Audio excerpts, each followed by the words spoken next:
नमस्कार दोस्तों, पहाड़ी फैक्ट्री चैनल में आप सभी का स्वागत है। मैं आशा करता हूं आप सभी सुखी होंगे, स्वस्थ होंगे। आज मैं बात करने वाला हूं कि जो हम देखते हैं आए दिन के सरकारी दफ्तरों में कुछ स्पेशल पोस्ट्स को क्रिएट कर दिया जाता है। कहीं कहीं पर पोस्ट को अचानक से डबल कर दिया जाएगा। जहां पर नंबर पहले 5 या 10 है, वहां पे अचानक से 20, 25, 30 कर दिया जाता है। पोस्ट को बढ़ा दिया जाता है। कुछ ऐसे स्पेशल मंत्री या स्पेशल मुख्यमंत्री हमारे प्रदेश को मिले हैं जिन्होंने कई बार क्या किया है कि बहुत सारे एडवाइजर्स रख लिए हैं। बहुत सारी उन्होंने नई नई पोस्ट्स को क्रिएट कर दिया है, नए नए लोग उन्होंने उसमें भर्ती कर दिए हैं। और क्या इतना हमें काम की ज़रूरत थी? क्या इतने लोगों की हमें ज़रूरत थी? और उसकी वजह से क्या हमारे आम जनता के ऊपर इम्पैक्ट पड़ता है? क्या उसका इम्पैक्ट हिमाचल प्रदेश के ऊपर पड़ता है? मैं आज उसके बारे में बात करने वाला हूँ। इस वीडियो को पूरा ज़रूर देखिएगा, क्योंकि मैं कुछ वीडियोस में ऐसा करता हूँ कि लास्ट के जो वो सेक्शंस होते हैं, एंड का जो सेक्शन होता है, उसमें कुछ ज़रूरी बात मैंने उसमें की होती है। तो पूरे एंड तक ज़रूर देखिएगा, तभी आपको उसका कॉन्टेक्स्ट भी समझ में आएगा। तो आइए शुरू करते हैं। देखिए, जितने भी सरकारी दफ्तर हिमाचल प्रदेश के अंदर हैं, चाहे वो इलेक्ट्रिसिटी बोर्ड हो, चाहे वो आपका जल विभाग हो, चाहे कोई और आप ऑफिस इमेजिन कर लीजिए, चाहे आपकी विधानसभा है, चाहे सेक्रेटेरिएट है, चाहे कितने भी आप ऑफिस को अगर ध्यान से देखिए, हर ऑफिस के अंदर एक काम जो होता है डिसाइडेड होता है कि इस ऑफिस का ये काम होगा। क्योंकि ऑफिस का काम चेंज नहीं हो रहा है। ऑफिस को कोई नई प्रोजेक्ट नहीं करने हैं, ऑफिस को नई नई इनोवेशंस नहीं करनी है, ऑफिस को नए प्रोडक्ट नहीं बनाने हैं, ऑफिस को नई रिसर्च नहीं करनी है। कोई साइंस और टेक्नोलॉजी में हमारे ऑफिस नहीं इन्वॉल्व है। हर ऑफिस का एक काम डिसाइडेड है कि भाई इस ऑफिस ने इतना ही काम करना है, यही उसका काम का पैकेज है, यही हर व्यक्ति को काम करना है। हर व्यक्ति को अपना काम पता है कि उसको क्या काम करना है, और बहुत अच्छे से उसको मालूम है कि हर साल उसको कितना काम करना है। तो उसके बेसिस पे हर दफ्तर में जो है लोग रखे जाते हैं। उसका एक नंबर तय होता है कि इतने ही लोग जो है दफ्तर के अंदर रखे जाएंगे, इतने ही लोगों को रिक्रूट किया जाएगा। लेकिन हमने सब ने इस चीज को देखा है, आप लोगों ने भी इस चीज को जरूर देखा होगा। हम सब ने इसको अपने प्रत्यक्ष रूप में अपनी आंखों के सामने देखा है कि भाई जो सरकारी दफ्तर होते हैं उसमें क्या होता है कि जो नंबर तय है उस नंबर से ज्यादा लोगों को रिक्रूट कर लिया जाता है। इतने लोगों की वहां जरूरत नहीं है, उन दफ्तरों को जरूरत नहीं है इतने ज्यादा लोगों की। और उसके बावजूद भी, इतने सारे लोग रखने के बावजूद भी, कि ऐसा भी नहीं है कि बहुत बढ़िया काम हो रहा हो। या तो ऐसा है ना कि बहुत बढ़िया काम हो गया कि आपने इतने लोग रखे और काम ऐसे धनाधन चल रहा है, इतने बढ़िया तरीके से चल रहा है, इतने स्मूथली चल रहा है कि कोई व्यक्ति वहां पर किसी काम से जाता है तो उसका काम तुरंत हो रहा हो, चुटकी बजाते काम हो रहा हो उसका। ऐसा तो नहीं हो रहा, ऐसा तो हो ही नहीं रहा है हमारे किसी भी दफ्तर में। मौज चल रही है बस। तो अगर ये मौज ही मारनी है तो इतने सारे लोगों को क्यों रखा गया है? पहली बात। दूसरी बात, हर ऑफिस के अंदर एक हायरार्की होती है। मैं आपको एक इंजीनियरिंग के ऑफिस की हायरार्की समझाता हूं, आप समझ जाएंगे हायरार्की क्या चीज है। तो जैसे सबसे ऊपर होगा मैनेजर। इंजीनियरिंग ऑफिस में क्या होता है, एक ऊपर होगा मैनेजर। मैनेजर के नीचे क्या होंगे? Assistant managers. असिस्टेंट मैनेजर्स के नीचे क्या होंगे? Team leaders. टीम लीडर्स के नीचे क्या होंगे? Main engineers. इंजीनियर्स के नीचे क्या होंगे? वर्कर्स। तो इस तरीके से जो है ये सारा स्ट्रक्चर डिजाइन किया जाता है। उसका मतलब क्या है कि जो वर्कर काम करेगा, उस वर्कर का सारा काम को कौन मॉनिटर करेगा, कौन देखेगा, कौन असेस करेगा, कौन ये बताएगा कि इस वर्कर ने सही काम किया है या नहीं किया है, वो बताएगा उसका टीम लीडर। अब वो सारे टीम लीडर्स का जो काम है, कुल मिलाकर के जितने भी टीम लीडर्स होंगे उस ऑफिस में, वो सारे टीम लीडर्स ने कितना काम किया, कितना अच्छा काम किया, कैसे काम किया, वो सारा कौन असेस करेगा? Assistant managers. अब उन सारे असिस्टेंट मैनेजर्स ने जो काम किया है वो सारा का सारा काम अच्छे तरीके से हुआ है या नहीं हुआ है, उन सबको कौन देखेगा? Main managers. तो ये जो तरीका होता है, ये तरीका, ये पूरा एक स्ट्रक्चर होता है, इसको हम हायरार्की बोलते हैं। और हर ऑफिस के अंदर आपको ये हायरार्की मिलेगी। हर ऑफिस जो है, चाहे वो सरकारी हो चाहे वो गैर सरकारी हो, हर ऑफिस के अंदर ये चीज जरूरी है कि आपके टॉप लेवल पे कौन बैठ रहा है, उसके नीचे कौन बैठ रहा है, उसके नीचे कौन बैठ रहा है, और वो काम देख रहे होते हैं। ऐसा नहीं कि बस बैठना है जाकर के, कुर्सी मिल गई और कुर्सी पे मौज करनी है। मौज नहीं करनी है, काम करना है। और जब कोई नया प्रोजेक्ट आता है, जब इंजीनियरिंग ऑफिस के अंदर, तो उस प्रोजेक्ट की कुछ रिक्वायरमेंट्स होती हैं कि उस प्रोजेक्ट को पूरा करना है, उसकी कुछ रिक्वायरमेंट्स हैं। और वो जो रिक्वायरमेंट्स है वो अलग अलग डिपार्टमेंट्स में फ्लो करती हैं। मान लीजिए कि अगर आपने एक डिजाइन बनाना है, मैन्युफैक्चरिंग करनी है, तो डिजाइन का काम डिजाइन वाले करेंगे, मैन्युफैक्चरिंग का काम मैन्युफैक्चरिंग वाला करेगा, प्रोडक्शन का काम प्रोडक्शन करेगा, क्वालिटी का काम क्वालिटी करेगा, डिस्पैच का काम डिस्पैच करेगा। तो इस तरीके से हर डिपार्टमेंट्स को काम बांटा जाता है। और ये जो पूरा तरीका है, ये सारे के सारे ऑफिसेज का सेम है, ये काम करने का ढंग सेम है। लेकिन यहां पे बात आती है ईमानदारी की, कि काम को ईमानदारी से किया जाता है या नहीं किया जाता है। और हम सब ये जानते हैं कि सरकारी दफ्तरों में काम किस तरीके से होता है। हम सब ये अच्छे तरीके से जानते हैं कि लोग किस तरीके से वहां बिहेव करते हैं। एक आम व्यक्ति के साथ, एक कॉमन पर्सन के साथ किस तरीके से बिहेव किया जाता है, कैसे बदतमीजी उससे बात की जाती है। मैं सारे सारे ऑफिसर्स को नहीं कह रहा हूं, मैं सभी के सभी कर्मचारियों को नहीं कह रहा हूं, मैं सारे ऑफिसर्स को गलत नहीं बोल रहा हूं, लेकिन हम सब ये जानते हैं जब हमें कोई काम पड़ता है, जब हमें कोई ज़रूरत होती है, जब हम इन दफ्तरों के धक्के खाते हैं, तब हमें मालूम पड़ जाता है अच्छे तरीके से कि ये लोग किस तरीके से बिहेव कर रहे हैं। कुछ लोगों की बात कर रहा हूँ, सबकी नहीं कर रहा हूँ।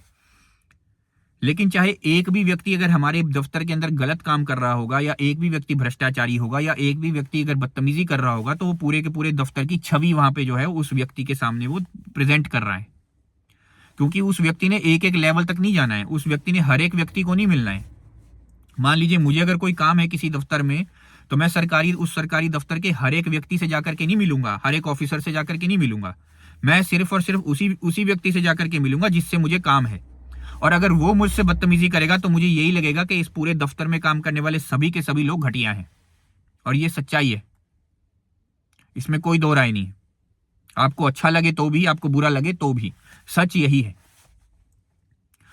और ये जो आप देखते हो ना कि हमेशा बड़े बड़े नेताओं का काम है, ये मंत्री आ जाएगा, मुख्यमंत्री आ जाएगा, खुद काम आता नहीं अच्छे तरीके से, तो क्या करेगा, 10 लोग अपने चमचे जो है भर्ती कर देंगे, उनको कहीं ना कहीं फिट करना है। अब 2 कारण है इसके पीछे। सबसे पहला कारण ये है कि जब वो इलेक्शन लड़ रहे होते हैं, उस दौरान वो क्या करते हैं, उनके कुछ खास लोग होते हैं, उन खास लोगों के अंदर जो है बहुत सारी वोट्स होते हैं। जैसे मान लो अगर कोई प्रधान है गांव का, या मान लो कोई ऐसा है गांव में कोई लीडर है, कोई यूथ लीडर है, तो इस तरह के जो लोग होते हैं वो उनके बन जाते हैं चमचे। चमचे क्यों बन जाते हैं? क्योंकि उनको कोई ना कोई बेनिफिट लेना होता होगा उनसे, तो बन जाते हैं। अब चलो चमचे नहीं बोलते, चलो उनके कोई खास बन जाते हैं। खास क्यों बन जाते हैं? खास इसलिए बन जाते हैं, उनको कुछ ना कुछ चाहिए होता है, उनको बेनिफिट चाहिए होता है उससे, उस व्यक्ति से, उस मंत्री से, उस मुख्यमंत्री से, या उस राजनेता से। तो वो राजनेता क्या करेगा, उन स्पेशल लोगों को, क्योंकि उनके पास बहुत सारी वोट्स हैं, 10-10 हजार, 20-20 हजार वोट्स हैं, तो वो उन लोगों को अपने पास रखता है, उनको फिर कोई ना कोई ऑफिस दे देता है बैठने के लिए। तो अब ऐसे जबरदस्ती तो दे नहीं सकता। ऑफिस के अंदर तो पोस्ट मैंने आपको जैसे बताया कि पहले से फिक्स्ड होती हैं, तो फिर वो क्या करेंगे, स्पेशल पोस्ट्स को क्रिएट करना शुरू कर देंगे। अब स्पेशल पोस्ट क्या क्या क्रिएट की जाती हैं? पीआरओ की पोस्ट नई नई क्रिएट हो जाती हैं। पब्लिक रिलेशन ऑफिसर जो होता है पीआरओ, उसकी पोस्ट को क्रिएट कर दिया जाता है। अननेसेसरी, कोई जरूरत नहीं, ऑलरेडी है, वो पोस्ट ऑलरेडी है। एडवाइजर्स की पोस्ट को क्रिएट किया जाता है। कई तरह के एडवाइजर्स रखे जाते हैं, एक तरह के नहीं, 4-4, 5-5 एडवाइजर्स रखे गए हैं। क्यों रखे जाते हैं? एडवाइजर की क्या जरूरत है, जबकि उस ऑफिस में ऑलरेडी जो है एचएएस काम कर रहे हैं। तो आपको एडवाइस लेनी है, आप उन लोगों से ले लो ऑलरेडी। आपको अलग से कोई एडवाइजर की पोस्ट क्रिएट करने की क्या जरूरत है? फिर उन लोगों को रख लिया जाता है उसमें जो उनके खास होते हैं। ये तो है पहली वजह। दूसरी वजह ये है कि खुद काम नहीं आता, खुद पता नहीं है क्या काम करना है, कैसे करना है, खुद उनको कई चीजें करनी होती है, फिर कुछ गलत काम भी कई करने होते हैं। तो जो लोग उनको इस काम में सपोर्ट करें, ऐसे ऐसे कामों में उनका सहायता करें, या उनको जो काम नहीं आता उस काम को बताएं कि कैसे करना है, उसके लिए वो ऐसे लोगों का इस्तेमाल करते हैं। लेकिन उसके लिए भी सरकारी दफ्तरों में पहले से लोग बने हुए हैं, तो उनको अलग से रिक्रूटमेंट की जरूरत नहीं है, मैं आपको ये बता रहा हूं। फिर भी रखा जाता है। वो लोग क्या करते हैं जिनको रखा जाता है, अब मैंने ये चीज बहुत देखी है, इसके ऊपर मैंने एक वीडियो पहले बनाई हुई है, आप चाहें तो देख सकते हैं। लेकिन मैंने देखा हुआ है क्या किया जाता है कि जो लोग रिटायर हो चुके हैं ना, जो लोग ऑलरेडी किसी अच्छे पोस्ट पे, बड़ी पोस्ट पे बैठे हुए थे, वहां से वो रिटायर हो गए। अब वो जो बड़ी पोस्ट पे बैठे थे, हो सकता है वो बड़ी पोस्ट पे गलत काम कर रहे हों, मैं सबका नहीं बोल रहा हूँ, लेकिन हो सकता है कुछ लोग कर रहे हो ऐसा। अब वो हो सकता है उस नेता को पसंद हो कि भाई मुझे भी ये सब करना है, लेकिन मुझे पता नहीं है मैं कैसे करूंगा, तो मैं उसको बुला लेता हूँ। तो वो क्या करेगा, एक स्पेशल पोस्ट क्रिएट करेगा और उस व्यक्ति को उस पोस्ट पे रख देगा। अब जो ऑलरेडी रिटायर हो चुका है, जो ऑलरेडी भाई हमें पता है कि अब इससे ज्यादा काम नहीं कर सकता, उसका लिमिट खत्म हो चुकी है, एंड हो चुकी है, उसके बाद आप उसको रिक्रूट कर रहे हो, दोबारा से उसको जॉब दे रहे हो। और फिर जॉब कितने दिन कैसे दे रहे हो, 2 साल 3 साल के कॉन्ट्रैक्ट पे रख ले रहे हो, या फिर जब तक सरकार है, 5 साल की सरकार आई है तो 5 साल तक आप उसको रख रहे हो कॉन्ट्रैक्ट पे। और सैलरी उसको कितनी दे रहे हो, वही जितनी सैलरी पे वो पहले काम करता था टॉप लेवल तक। मान लीजिए उसकी सैलरी 2-2.5 लाख है, तो आप उसको 2 लाख रुपए कॉन्ट्रैक्ट की सैलरी पे रख ले रहे हो, 5 साल के कॉन्ट्रैक्ट पे। अब 2 लाख रुपए प्रति महीना आप किसी को सैलरी दे रहे हो जिसके काम की जरूरत भी नहीं है, और उसके लिए ऑलरेडी दफ्तरों में बंदे बने हुए हैं, उनको ऑलरेडी वहां पे रिक्रूट किया गया है, दफ्तरों में वो पोस्ट्स ऑलरेडी हैं। उसके बावजूद भी आप नए लोग रिक्रूट कर ले रहे हो, और एक नहीं 4-4, 5-5 लोग रिक्रूट कर रहे हो।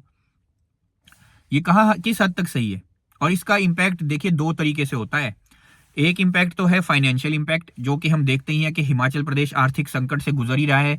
और हम बार बार ये सुनते हैं, वो कह रहे हैं कि हमें सैलरी देने के पैसे नहीं है, हमें पेंशन देने के पैसे नहीं है। आप उन लोगों के सैलरी और पेंशन तो नहीं दे रहे हो जो लोग बेचारे ईमानदार हैं, बल्कि उन लोगों को जबरदस्ती नए नए रिक्रूटमेंट दे दे के ज़्यादा पैसा दे रहे हो, जो लोग ऑलरेडी रिटायर हो चुके हैं, जो लोग हो सकता है आपके चमचे हैं, जो लोग उनके खास हैं, जो लोग जो भी हैं, आप उनको बार बार रिक्रूट कर रहे हो और उनकी कोई ज़रूरत नहीं है, वहाँ पर आप रिक्रूट कर रहे हो। तो जो पैसा आप वहाँ बर्बाद कर रहे हो, उस पैसे को क्यों बर्बाद किया जा रहा है? ये पैसा तो आप लोगों का है ना, ये पैसा तो आम व्यक्ति का है, ये पैसा तो आम जनता का है, ये तो वही टैक्स पेयर मनी है जो जिस व्यक्ति ने टैक्स दिया है उसी का पैसा है। तो उस पैसे को सरकार क्यों बर्बाद कर रही है? और या तो होना कि आपने बड़े एडवाइजर रखे हैं तो उसके बाद क्या बेहतरीन काम हो रहा हो ना, फिर तो यार मैं बोलूं कि भाई इस नेता ने ये 4 एडवाइजर रखे और कितना बढ़िया काम किया। मैं आपको गारंटी देता हूं, आप के हिमाचल प्रदेश में जितने भी आपके एडवाइजर हैं उन सबको हटा करके आप मुझे अकेले को भी एडवाइजर रख दोगे ना, तो मैं आपको उससे बेहतर काम करके दिखाऊंगा। मैं गारंटी देता हूं, उसका मैं आपको चैलेंज दे रहा हूं। अगर आप वो चैलेंज भी एक्सेप्ट करना चाहें तो करके देखें एक बारी। 5 साल के लिए मुझे रख के देखें एडवाइजर, मैं आपको इतना अच्छा काम करके दिखाऊंगा हिमाचल प्रदेश में जिसका कोई हिसाब नहीं है। क्योंकि मैं प्राइवेट कंपनीज में काम करता हूं, मुझे मालूम है प्रोजेक्ट्स कैसे काम करते हैं, मुझे मालूम है, मैं प्रोजेक्ट्स को हैंडल करता हूं, प्रोजेक्ट्स का इंचार्ज रह चुका हूं मैं कई बार। और ऐसे नहीं कि 1-2 लाख के प्रोजेक्ट की बात नहीं कर रहा हूं मैं, यहाँ पे 5-5, 10-10 करोड़ के प्रोजेक्ट को अकेला हैंडल करता रहा हूं मैं। कई बार तो 20-20, 25-25 करोड़ के प्रोजेक्ट भी मैंने हैंडल किए हैं। नए नए रिसर्च मैंने करी है, पीएचडी मैंने करी हुई है, रिसर्च मैं करता रहा हूं और उस रिसर्च को इंडस्ट्री में अप्लाई किया है। ऐसा नहीं कि रिसर्च करके कागज में लिख के बस किताब छाप दी, वो नहीं है मेरा काम। रिसर्च करने के बाद इंडस्ट्री में उसको अप्लाई भी किया गया है। आप हवाई जहाज में बैठते होंगे, हवाई जहाज के इंजन जब आप देखते होंगे तो उस इंजन में थोड़ा कंट्रीब्यूशन मेरा भी है। उन इंजन की डिजाइन में उनको डिजाइन को थोड़ा बदला गया है, डिजाइन को और एफिशिएंट बनाया गया है, वो काम मैंने किया है। तो प्रोजेक्ट्स बड़े बड़े मैं हैंडल करता रहा हूं, इसीलिए मैं बोल रहा हूं, मैं चैलेंज देता हूं इस बात का। लेकिन मुझे पता है ये चैलेंज कोई एक्सेप्ट नहीं करने वाला है, क्योंकि अगर मैंने अच्छा काम करके दिखा दिया फिर इनको हो जाएगा कि यार ये क्या हुआ, हम तो 5-10 लोग मिलके नहीं कर पा रहे थे, इसने अकेले ने कर दिया। तो जनता में फिर मैसेज चला जाएगा ना, आप लोगों तक मैसेज पहुंच जाएगा कि यार ये तो काम कर सकता है एक अकेला व्यक्ति भी। और मैं ये नहीं दिखाना चाहता कि मैं बहुत बढ़िया काम कर सकता हूं, मैं ये दिखाना चाहता हूं कि एक अकेला व्यक्ति, ईमानदार व्यक्ति काम कर सकता है। अगर मेरे अंदर ईमानदारी है, अगर मेरे अंदर सच्चाई है, मुझे पता है कैसे काम करना है और मैं करके दिखा दूं, तो उनको फिर टेंशन हो जाएगी, तो वो चैलेंज एक्सेप्ट नहीं करने वाले। लेकिन सच्ची बात यहाँ पे ये है कि जब आप ये देखते हो ना कि इतनी सारी पोस्ट क्रिएट होती है, तो उससे बहुत ज़्यादा बड़ा फाइनेंशियल बर्डन जो है वो हिमाचल प्रदेश को भुगतना पड़ता है।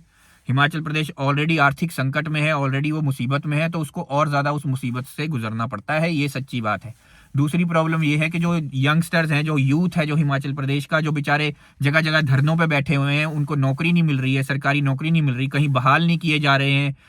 जो पुराने दफ्तर इन्होंने डिसॉल्व कर दिए वो बहाल नहीं हो रहे। कई जगह पर ऐसा हो रहा है कि पुरानी 2-2 साल पहले के जो टेस्ट्स हैं उनका अभी तक रिजल्ट नहीं आया है। कुछ जगह पे ऐसा है कि टेस्ट कंडक्ट ही नहीं किया गया है, एप्लीकेशन 2-2 साल पुरानी हो चुकी है भरी हुई, लोगों को बैठे हैं बेचारे इंतजार में, यूथ बैठा है, नौजवान बैठा है इसी इंतजार में, इसी उम्मीद में कि भाई कोई नेता उसकी तरफ देखेगा और उसका काम करेगा, उसको कोई जॉब्स मिलेंगी।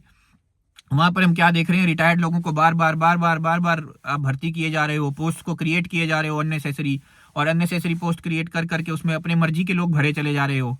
फिर सिफारिशें धनाधन सिफारिशें चल रही हैं इन सरकारी दफ्तरों के अंदर।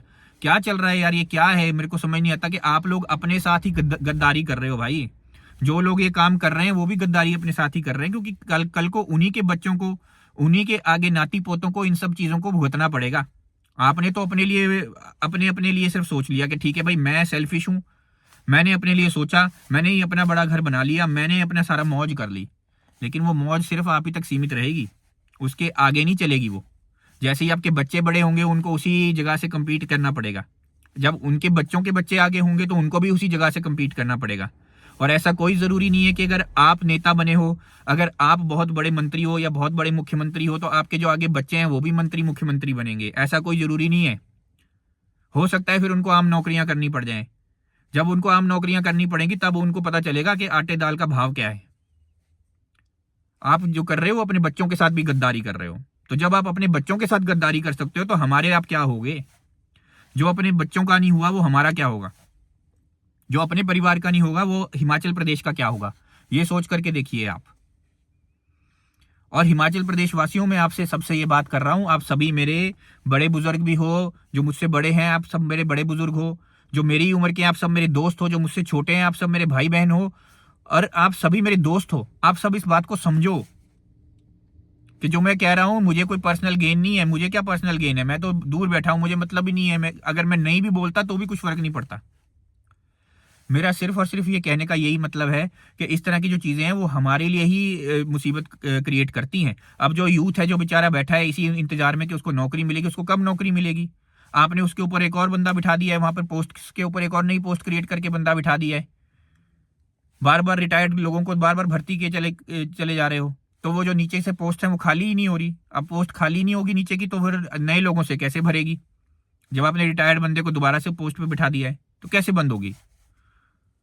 आप खुद सोच करके देखिए ना। अगर कोई एक ऑफिसर है, अगर वो रिटायर हो गया, रिटायर होने के बाद उसको दोबारा उसी दफ्तर में फिर से बिठा दिया गया है, तो उसके जो नीचे नीचे जो जितनी भी पोस्ट थी, जिनकी प्रमोशन होनी थी, उनकी प्रमोशन नहीं होगी। और जो सबसे जो नीचे होगा बेचारा, वो पोस्ट खाली नहीं होगी। तो पोस्ट खाली नहीं होगी तो नौजवानों से कैसे भरोगे? और जब पैसा ही नहीं आपके पास बचेगा, आप सारा पैसा ऐसे ही उड़ाते चले जाओगे, ऐसे वेस्ट करते चले जाओगे, तो नई पोस्ट को कैसे क्रिएट करोगे? नई नौकरियां कहां से बनाओगे? कर्ज को आप वैसे ही नहीं चुका रहे हो, तो हिमाचल प्रदेश आगे कैसे बढ़ेगा, उन्नति कैसे करेगा? ये सोच करके देखिए। मैं हाथ जोड़ करके उन्हीं सभी नेताओं से ये उम्मीद करता हूं, उनसे प्रार्थना करता हूं कि हे नेताओं, कम से कम आप लोग भी थोड़ा ईमानदारी से काम करो और सोचो। इतने लोगों की जरूरत जहां पे नहीं है उनको स्ट्रीमलाइन करो। जहां जहां पर double double triple triple recruitments आप कर रहे हो, एक पोस्ट को जबरदस्ती क्रिएट कर रहे हो, मत करो। दफ्तरों के अंदर ऑलरेडी लोग मौजूद हैं ये सब काम करने के लिए, जिनके लिए आप स्पेशल लोग रख रहे हो। लालच में कोई काम मत करो, क्योंकि जितना भी आप लालच करोगे, हर चीज का देखिए अंत जरूर होता है। लालच का भी अंत हो ही जाएगा। हमारे देश में, हमारे पूरे के पूरे प्रदेश के अंदर भी और हमारे देश के अंदर भी एक चीज जो चल रही है ना दोस्तों, वो ये चल रही है कि जो व्यक्ति ईमानदारी से बात करता है ना, जो व्यक्ति सच्चाई की बात करता है, जो व्यक्ति किसी मुद्दे की तरफ आवाज उठाने की कोशिश करे ना, कुछ सच्ची बात बोलने की कोशिश करे, आप लोगों का ध्यान खींचने की कोशिश करे अगर मुद्दे की तरफ, तो उस व्यक्ति को उठा करके ये जेल में डाल देते हैं। झूठे सच्चे उसके ऊपर इल्जाम लगा करके उसको जेल में डाल देते हैं। क्योंकि सारे भ्रष्टाचारी तब इकट्ठे हो जाते हैं, क्योंकि सब भ्रष्टाचारियों को दर्द होने लग जाती है, सब भ्रष्टाचारियों को डर लगने लग जाता है, तो वो सब इकट्ठे होकर के फिर उठा करके ऐसे व्यक्ति को जेल में डाल देते हैं। और ये जो चीज चल रही है ना, ये बहुत गद्दारी है। ये आम जनता के साथ गद्दारी है, लेकिन इसमें जनता की भी गलती है। क्योंकि जब ऐसे किसी व्यक्ति के साथ कुछ गलत किया जा रहा होता है, तब जनता आवाज नहीं उठाती, तब जनता बैठ जाती है चुप करके। और वो व्यक्ति बेचारा अपना सारी जिंदगी लगा करके, अपनी पूरी मेहनत लगा करके, वो व्यक्ति बेचारा ऐसी जनता के लिए तो आवाज उठा रहा होता है। उसे क्या मतलब है? अब वो जो जनता के लिए बेचारा आवाज उठा रहा है, अगर जनता उसके साथ गद्दारी करेगी तो वो कभी भी दोबारा जो है जनता का साथ नहीं देगा। ये जनता को भी समझना पड़ेगा। इसलिए ईमानदार जनता को भी होना है, ईमानदार नेता को भी होना है। और ये कोशिश जरूर करिए कि जो अननेसेसरी के लोगों की भर्तियां हो रही है ये ना हो। ये गलत है, इससे पैसे की भी वेस्टेज है, यूथ के साथ भी गद्दारी है, यूथ के साथ भी जो धोखेबाजी है।